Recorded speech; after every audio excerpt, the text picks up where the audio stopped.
ബുധനാഴ്ച ശിവരാത്രി ഓണാട്ടുകരയുടെ ദേശീയ മഹോത്സവമായ ചെട്ടികുളങ്ങര ദേവീക്ഷേത്രത്തിലെ കുംഭഭരണി ആഘോഷങ്ങൾക്ക് ശിവരാത്രി ദിനത്തിലാണ് തുടക്കമാകുന്നത്. ഉത്സവത്തിനുള്ള ഒരുക്കങ്ങളെല്ലാം ക്ഷേത്രത്തിലും കരകളിലും പൂർത്തിയായി കഴിഞ്ഞു.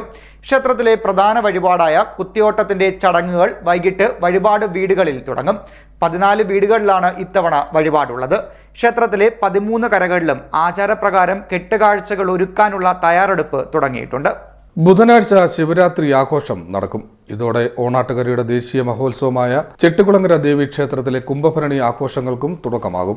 ഉത്സവത്തിനുള്ള ഒരുക്കങ്ങളെല്ലാം ക്ഷേത്രത്തിലും കരകളിലും പൂർത്തിയായി കഴിഞ്ഞു. ക്ഷേത്രത്തിലെ പ്രധാന വഴിപാടായ കുത്തിയോട്ടത്തിന്റെ ചടങ്ങുകൾ ബുധനാഴ്ച വൈകിട്ട് വഴിപാട് വീടുകളിൽ ആരംഭിക്കും. 14 വീടുകളിലാണ് ഇത്തവണ വഴിപാട് സമർപ്പണം നടക്കുന്നത്. ബുധനാഴ്ച രാവിലെ ക്ഷേത്ര സന്നിധിയിൽ നിന്ന് വഴിപാടുകാർ കുത്തിയോട്ട ബാലകന്മാരെ ദത്തെടുക്കും. വൈകുന്നേരം വഴിപാട് വീടുകളിലെ അലങ്കരിച്ച പന്തലുകളിൽ ചുവടുവെപ്പ് ആരംഭിക്കും. മുതിർന്ന ആശാന്മാർ കുത്തിയോട്ട ബാലകന്മാരെ ചുവട് പരിശീലിപ്പിക്കും. ഒപ്പം കുത്തിയോട്ടപ്പാട്ടും ചുവടും അരങ്ങേറും. രേവതി നാൾ രാത്രി വരെ ഇത് തുടരും. അശ്വതിക്ക് വിശ്രമമാണ്. തുടർന്ന് ഭരണിനാളായ മാർച്ച് 4-ന് പുലർച്ചെ താലപ്പൊലിയുടെയും വാദ്യമേളങ്ങളുടെയും അകമ്പടിയിൽ ദേവി സന്നിധിയിലേക്ക് കുത്തിയോട്ട സംഘങ്ങൾ യാത്ര തിരിക്കും. ക്ഷേത്രത്തിലെ 13 കരകളിലും ആചാരപ്രകാരം കെട്ടുകാഴ്ചകൾ ഒരുക്കാനുള്ള തയ്യാറെടുപ്പിലാണ്. ഈരേഴ തെക്ക്, ഈരേഴ വടക്ക്, കൈത തെക്ക്, കൈത വടക്ക്, പേള, നടക്കാവ് കരകളിൽ കുതിരയാണ് ഒരുങ്ങുന്നത്. കണ്ണമംഗലം തെക്ക്, കണ്ണമംഗലം വടക്ക്, കടവൂർ, ആഞ്ഞിലിപ്ര, മേനാമ്പള്ളി കരകളിൽ തേരും.